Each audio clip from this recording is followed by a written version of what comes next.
कर्मी पाकिस्तान पाकिस्तान تیر شپه د افغانستان د طرف نه پاک افغان سرحد سره نږدې علاقو کې د بزدلانه حملو خلاف او د پاک فوج بهترین جواب په حمایت کې کوز د سرخار ته ملګری کې د یو ریلی انعقاد وشو. په ریلی کې موجود شرکا د پاکستان زنده‌باد او پاک آرمي زنده‌باد نعرې لګولې. د دې وینا وا چې پاکستان د دنیا مضبوط فوجي طاقت ته که چرته بهارت یا افغانستان کوشش وکړي چې د پاکستان په پاکه خاور باندې برید وکړي نو پاک فوج به هغه ماته جواب ورکړي او عوام به د پاک فوج سره څنګ په څنګ ولاړ وي. موږ همیشه د افغانستان اوچته ویله د افغانستان مرګستیام کړله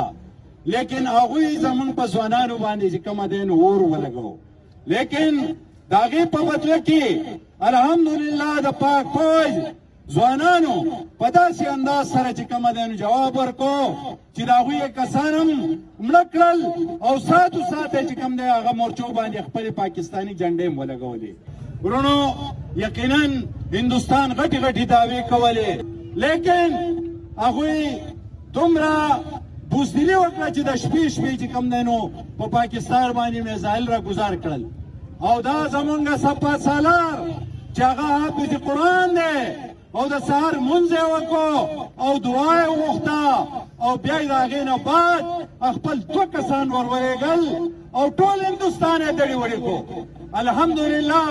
تاسو ته دا پته نشته دا د هندوستان دننه سره د هغه په سوونه جاسونه چې کوم دی ختم شوي دي د دنیا بهترین ریکټر د هغه ختم شوی دی.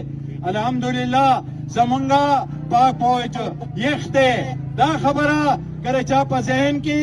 چې یاره موږ به پرې دې طرف نه ورشو هغه به د هغې طرف نه راشي او وبه یې چقو نو دا غلطه ده. لہذا تاسو ہوش کے ناخن لے یہ نہ سوچے کہ یہ کوئی بکری کا بچہ ہے جس کو ہم کو پکڑ کے اپنے گرفت میں لائیں گے. یہ پاکستان ہے پاک آرمی اور پاک آرمی کے جوان اس کے دن رات وہ لگے ہوئے ہیں اور وہ بالکل چاق و چوبند ہے اور رات دن تیار ہے. انشاءاللہ اگر ضرورت پڑی تو ضلع دیر کے عوام پاکستان کے سارے عوام اور خیبر پختونخوا کے عوام پاک فوج کے شانہ بشانہ لڑیں گے.